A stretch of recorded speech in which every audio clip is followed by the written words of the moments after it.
Hey everyone, welcome back for another deep dive with us. You know how much we love to dig into fascinating topics, and today we're really getting into something I think a lot of parents will relate to: empathy and how to raise emotionally intelligent kids. But we're going way beyond, just the basic Western ideas of empathy. Right. We're looking at it through, get this, the lens of Buddhist philosophy. That's right. And honestly, what's really got me hooked is how this ancient wisdom can actually apply to modern parenting. Yeah. Yeah. How do we use it day to day with our kids, with child development? I got a whole stack of notes here. Oh, wow. Research, all sorts of things on how empathy can shape a child's character, relationships, even their future. Right, yeah. Are you ready to dive in with me? Absolutely. Let's go. It's so interesting how Buddhist teachings, which we usually think of as, for personal enlightenment, can really offer practical guidance for raising, strong and compassionate children. Okay, so let's unpack this a bit. In Buddhist philosophy, empathy is called karuna. So what is it? Yeah. It's got to be more than just, that fleeting feeling, right? Exactly. It's much more than just a fleeting feeling. Our Yeah. sources talk about it as being woven into the ethical fabric of Buddhism. Okay. So think of it as empathy in action, not just understanding someone's feelings, but also feeling compelled to act on that understanding to actually help. To alleviate suffering. Yes. And one of the Buddhist teachings that really helps us understand this is the parable of the burning house. Ooh, I love a good parable. Yeah. What's the story? So imagine a house on fire with people trapped inside. Yeah. So karuna in this scenario isn't just, feeling bad for the people inside. It's that fierce urge to rescue them, Yeah. to act out of compassion. It's an active element. That's key to how it shapes our children. So it's not enough to just say oh, honey, I'm so sorry, you're sad. Right. We need to follow that up with action. Yes, exactly, with support. That's support. Yes. And our sources actually highlighted a study where children whose parents responded consistently, not only with understanding, but with helpful action. Yeah. For example, comforting a scared child instead of just saying, don't be afraid. Right. These kids actually showed much higher levels of emotional resilience later in life. That makes total sense. Yes. It's they're learning that their feelings are valid and that they have a whole support system to help them navigate those feelings. Right. So what happens on the flip side? When empathy is missing in a child's life, our notes here actually paint a kind of bleak picture. Yeah, it's true. Consistently feeling unheard or dismissed can be really damaging to a child's, sense of self as they're developing. Imagine just constantly having your emotions brushed aside, It can lead to feelings of worthlessness, your inner world just doesn't matter. That's heartbreaking. It makes me think about, how crucial those early years are for building a solid emotional foundation. Now, our sources also mention this link between a lack of empathy and negative behaviors in kids. Yes. Can you unpack that a little bit? Absolutely. So children who don't experience empathy, they might struggle to understand or regulate their own emotions, which can lead to things like outbursts, aggression, Right. difficulty forming healthy social bonds. They might act out because they just haven't internalized healthy ways to express what they're feeling. So it's not just about being nice. Empathy actually has these practical consequences for a child's development. Exactly. And this is where the science gets really interesting because neuroscience is starting to back up what Buddhists have known for centuries. Okay. Empathy isn't just a fuzzy feeling. Yeah. It literally shapes the brain. Okay, now I'm really intrigued. Tell me more about this brain connection. So our sources explain that empathy activates specific neural pathways related to things like emotional regulation and social bonding. Okay, so when we respond to a child with empathy, Right. we're actually strengthening those pathways. We're literally wiring their brain for compassion. Wow. So we're not just teaching them about empathy, we're physically shaping their brains for it. That's incredible. It is, and this is especially important between the ages of 2 and 6. It's this really critical period for emotional development. Okay. And Buddhism really emphasizes modeling empathetic behavior during these years. Oh, I see. So instead of just talking about empathy, we need to actually show it Right. in our actions. Yes. Our reactions to their big feelings. Exactly. Does this have something to do with that Buddhist idea of moving beyond the ego? Yes. It's about, recognizing that we're not the center of the universe. Our sources connected this to parenting by emphasizing the need to let go of our own expectations, to really be present with our children. So putting down the phone, ignoring the to-do list, and really tuning into their emotional frequency. Exactly. It's about listening deeply, not to just respond, but to really understand their perspective. And, this is where those real-life applications come in. Our sources are packed with them. I was just going to ask you about that. I love how these philosophical concepts actually play out in real life. Right. Like, what about when a child is having a total meltdown? Yes. Those can be tough to handle with empathy. Right, they can be. It's tempting to get frustrated ourselves, or even angry. Yeah.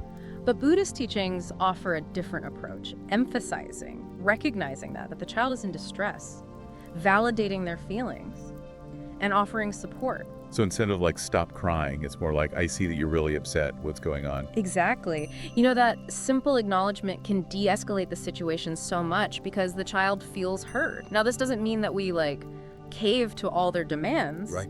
But it creates this space for connection, which is key to karuna. So we're not dismissing their feelings, we're acknowledging them. Right. And then from there, we can help them work through it. Exactly. It's not about, fixing their problems, but about empowering them to, understand and manage their own emotions. And this applies to all emotions, not just the negative ones. Yeah, that's a good point. So celebrating their joy with them. Yes. Being present with their excitement. Yes. It all reinforces that sense of validation. Yes. It's about being attuned to their emotional state and supporting them through it, whatever it may be. Okay, I'm really starting to see how this approach can build like a foundation of, emotional literacy. Yeah. It's not about sheltering them from difficult emotions, but about giving them the tools to actually handle them. Exactly. You're getting it. And that's where empathy becomes this powerful tool for fostering resilience. Right. So instead of being overwhelmed by their feelings, they learn to navigate them in a healthy way. This is amazing, and it makes me wonder about the long-term impact of raising kids like this. Do our sources get into that at all? They do, and it's really exciting. They suggest that empathy doesn't just influence a child's behavior in the moment. Yeah. It actually shapes their character over time. Okay, tell me more. I'm on the edge of my seat here. Yeah. How does this unfold in the long run? Well, think of every empathetic response as planting a seed.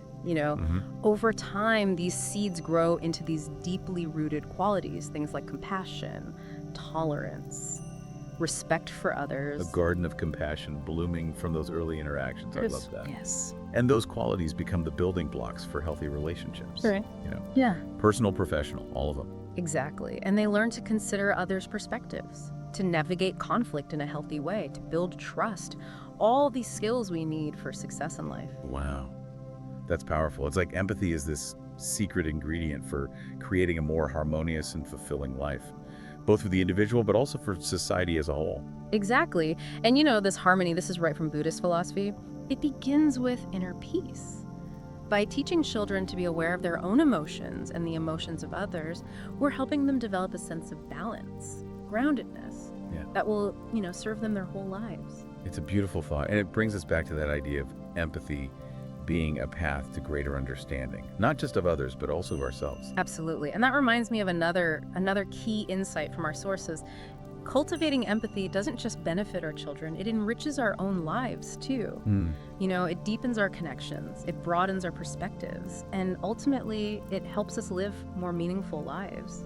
That's a great reminder that we're all in this together. Now, before we move on, I'm curious, what stood out to you the most from these sources? What's really resonated with you? It's been the emphasis on mindfulness and presence. Our sources really stress that true empathy requires us to be fully present with the other person, to listen deeply without judgment. And that's something that, I'm working on embodying more fully in my own life. That's a powerful takeaway. It really speaks to the heart of karuna, that active engagement with another person's experience. It does. So what about you? What about you? What's captured your attention? I'm really fascinated by that, the concept of empathy actually shaping the brain. It's not just this, fluffy feeling.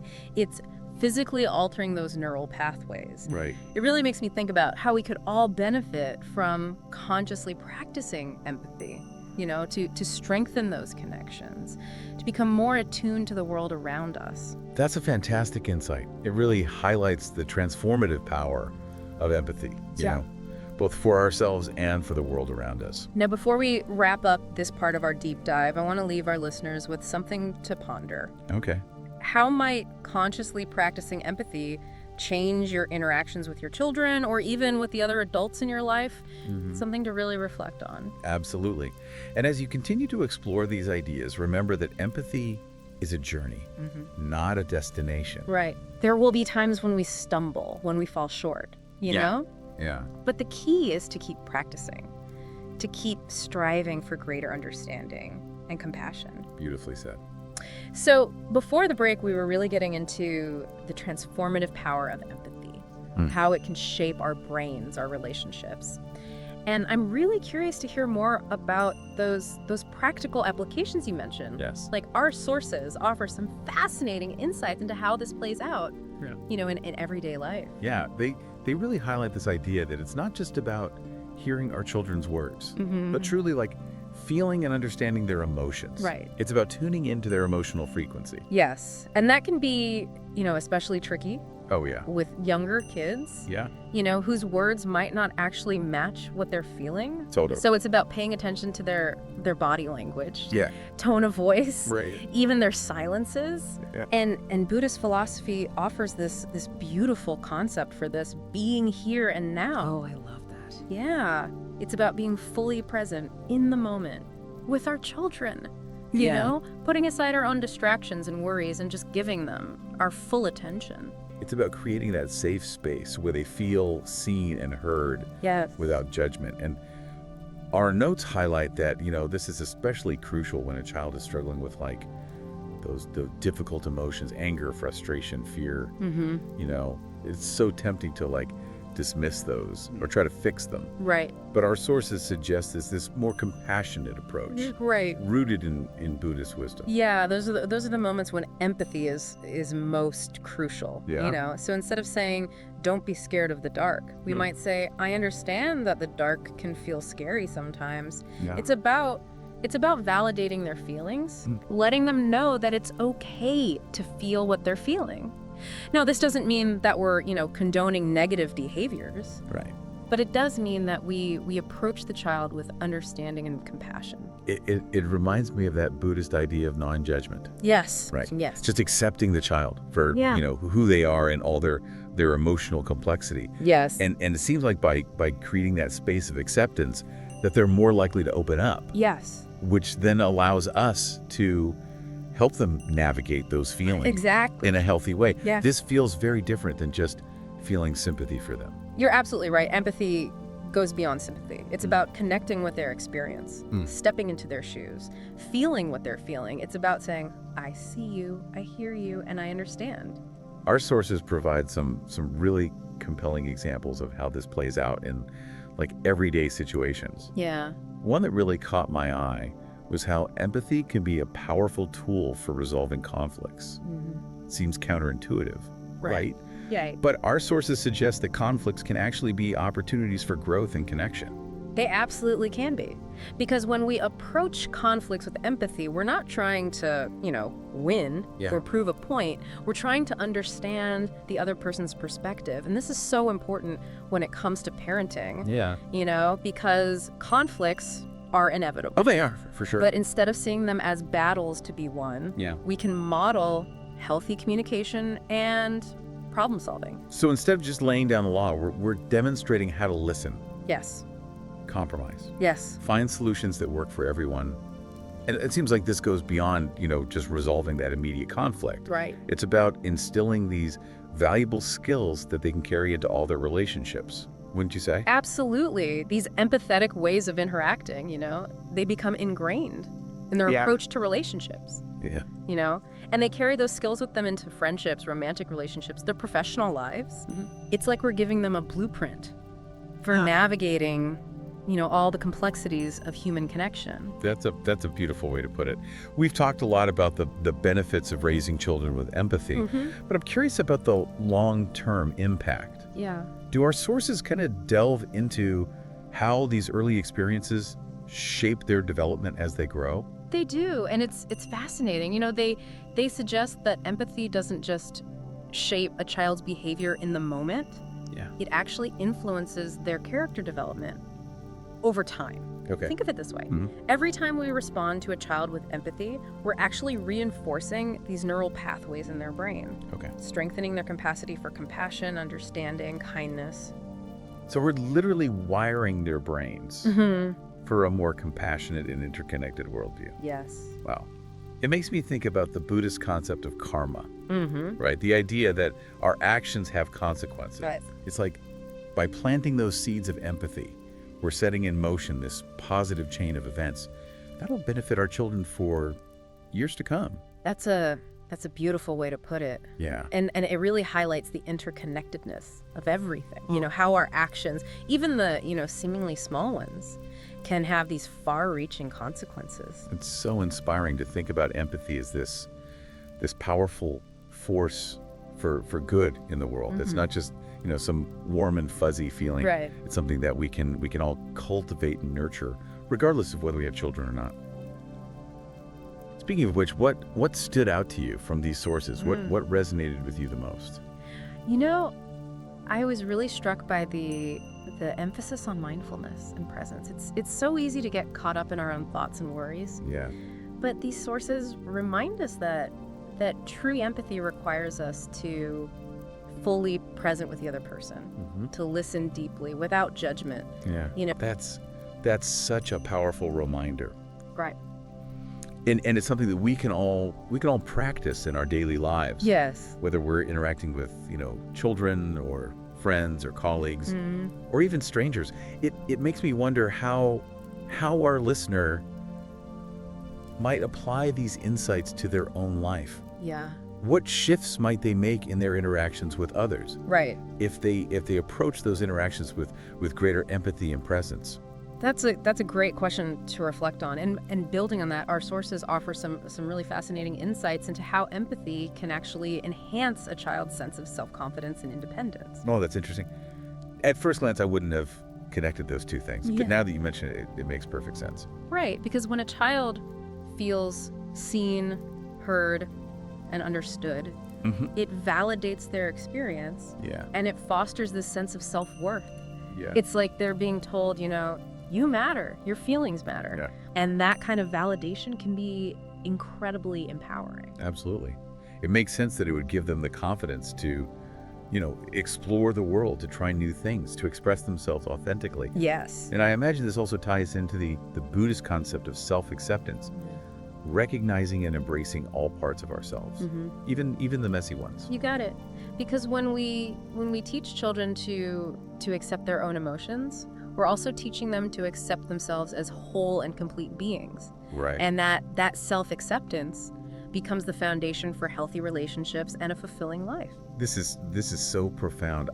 I'm curious about the specific ways empathy can foster a child's independence. Yeah. Do our sources give any insights into that? They do. It goes back to that idea of creating a safe space for children to, explore and express themselves. Yeah. Because when a child feels secure in their connection with their caregivers, they're more likely to venture out and explore the world on their own terms. So they have that secure base to return to, Yes. which gives them the courage to take risks and embrace new challenges. Exactly. They're not afraid to fail, Yeah. to make mistakes, or to ask for help when they need it. These are all, essential qualities for developing independence and resilience. Absolutely. It sounds like empathy might be the secret ingredient for raising confident and capable and compassionate human beings. It makes me wonder how these early experiences of empathy can shape a child's future relationships in adulthood. Do our sources touch on that? They do, and it's really encouraging. Studies have shown that adults who are raised with empathy are more likely to have fulfilling and harmonious relationships with their partners, their friends, family members, Yeah. colleagues. They're better communicators, more attuned to the needs of others, and more skilled at navigating conflict in a healthy way. Wow, those are some pretty amazing benefits. Yeah. It sounds like those early experiences of empathy really create a blueprint for healthy and fulfilling relationships, throughout their lives. It's like we're giving them a lifelong gift. Exactly. And it makes sense because when we learn to understand and respond to the emotions of others, we're building this foundation of trust, respect, compassion, and those qualities are essential for any successful relationship. Thinking about those long-term impacts, I'm curious about how early experiences of empathy can shape a child's approach to leadership later on. Right. It's not something you might automatically connect, Right. but it feels relevant, especially in today's world. That's a great point, because true leadership, it isn't about power or control. It's about inspiring and empowering others. Yeah. And empathy is at the heart of that kind of leadership.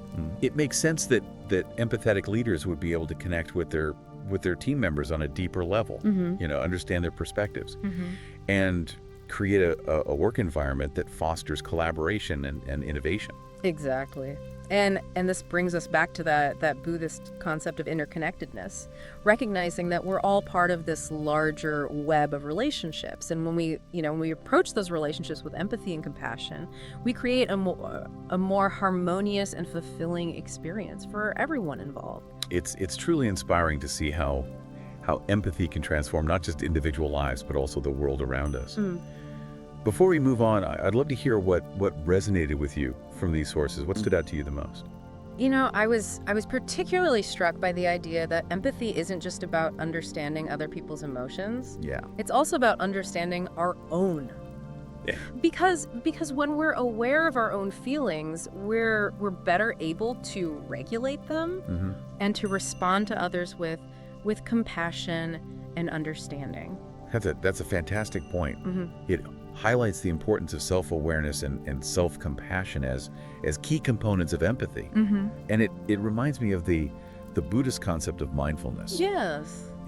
Paying attention to our thoughts and feelings without judgment. Right. Because when we're mindful of our own inner experience, we're more likely to approach others with empathy and understanding. That's a beautiful connection, and it reminds me of another key point from our sources. Okay. The idea that empathy can actually help children develop greater emotional resilience. Oh, that's intriguing. I'm curious to hear more about that connection. Well, think about it this way: when children feel safe to express their emotions, and they know that those emotions will be met with understanding and acceptance, they're less likely to suppress those emotions or avoid them. It's like they're developing a healthy relationship with their emotions. Yes. Rather than fearing them or denying them, they learned that all emotions are valid. Right. And that they have the tools to work through them. Exactly. And that emotional literacy allows them to navigate challenges and setbacks and difficult situations with greater resilience. Yeah. They know that it's okay to feel sad, angry, or frustrated, and they have the tools to manage those emotions effectively. It seems like teaching children to embrace their full emotional range. Yes. It's like giving them the gift of emotional strength and flexibility, equipping them to handle whatever life throws their way. Precisely. And that's a pretty incredible gift. Absolutely. Yeah. And it makes me think about how we can all benefit from cultivating greater emotional resilience in our own lives. Because let's face it, life can be challenging. Right. And those challenges can often trigger intense emotions. You're so right. And that's why it's so important to develop those skills of emotional awareness, regulation, acceptance, because when we're able to manage our emotions effectively, we're better equipped to handle whatever comes our way. This has been so enlightening. It feels like we're building a strong case for practicing empathy and cultivating emotional resilience. Regardless of, whether we have children or not. Yeah. These qualities are essential for creating a more compassionate, connected, and fulfilling world. Beautifully said. And speaking of connection, I'm curious to hear what resonated with you from these sources. What stood out to you the most? For me, it was the idea that empathy isn't just a feeling; it's a skill that we can develop and strengthen over time. Right. It's like a muscle that we can exercise and build. Yes. Making us more attuned to the needs and feelings of those around us. Yeah, that's a fantastic takeaway, and it highlights the importance of consciously practicing empathy in our daily lives. And speaking of practice, here's something for you to ponder. Okay. How might you integrate these insights about empathy and emotional resilience into your own life? What small steps can you take today to cultivate those qualities within yourself and in your interactions with others? That's a great question to reflect on. It's a reminder that even small, consistent efforts can make a difference. And we've been having such a rich conversation about empathy, how it shapes our brains, how it influences our relationships, even how it empowers us to become better leaders. It's just been fascinating to explore all this through the lens of Buddhist philosophy, where empathy is not just this, feeling, but a way of life. It's true. And speaking of ways of life, our sources touch on this other fascinating concept that connects empathy to Buddhist teachings, this idea of right action. Right action. Okay, I'm intrigued. How does empathy tie into that?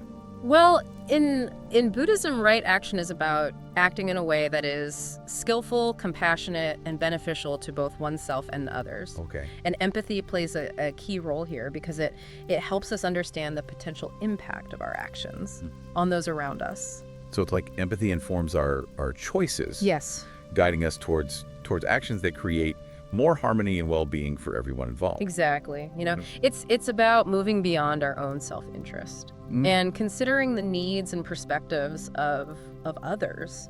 And this is especially crucial when it comes to raising children, because our actions, both big and small, are shaping their understanding of the world and their place in it. That makes perfect sense. We're not just, teaching them about empathy. We're embodying it in our actions. We're showing them what it looks like to live a life that's guided by compassion and understanding. And our sources offer some really great examples of this, like modeling respectful communication. Yes. Even when we disagree with someone. That's a perfect example. It's so easy to get caught up in the heat of the moment. Oh yeah. Especially, when we feel strongly about something. For sure. But Buddhist wisdom suggests that we can choose to respond with kindness and understanding, even when we're feeling challenged. So instead of, reacting defensively, right, or shutting down the conversation, right, we can acknowledge the other person's perspective and try to find, that common ground. Yes. We're demonstrating that it's possible to have different viewpoints, yes, without resorting to, anger or aggression. Exactly. And these are, such valuable skills for navigating the complexities of life and relationships. It's about showing our children and reminding ourselves that conflict doesn't have to be destructive. Right. It can be an opportunity for growth and understanding. That's such an important lesson. And it reminds me that this principle of right action also applies to how we treat ourselves. Yeah. When we practice self-compassion and kindness, we're more likely to extend that same compassion to others. Absolutely. The ripple effect of empathy, it starts with our own hearts. It's about recognizing that we're all interconnected, and our actions, no matter how small, have the potential to create positive change. This has been such a powerful exploration of empathy. It's clear that it's not just this fleeting feeling, but this profound force for good in the world. It's something that we can all cultivate through conscious practice, and it has the potential to transform not just our own lives, but also the lives of those around us. It's true. And as we wrap up this deep dive, I'd like to leave our listener with a question to ponder. Okay. How might you bring more empathy and right action into your interactions with others today? What small steps can you take to create more harmony and understanding in the world around you? It could be something as simple as, truly listening to a friend, offering a helping hand to a stranger, or simply choosing to respond with kindness instead of judgment. That's a beautiful invitation to step into the world with a little more compassion, a little more understanding, and a little more heart. Yeah. And who knows, maybe those small acts of kindness will inspire others to do the same, creating this ripple effect of empathy that spreads far and wide. So until next time, keep exploring. Thanks, everyone.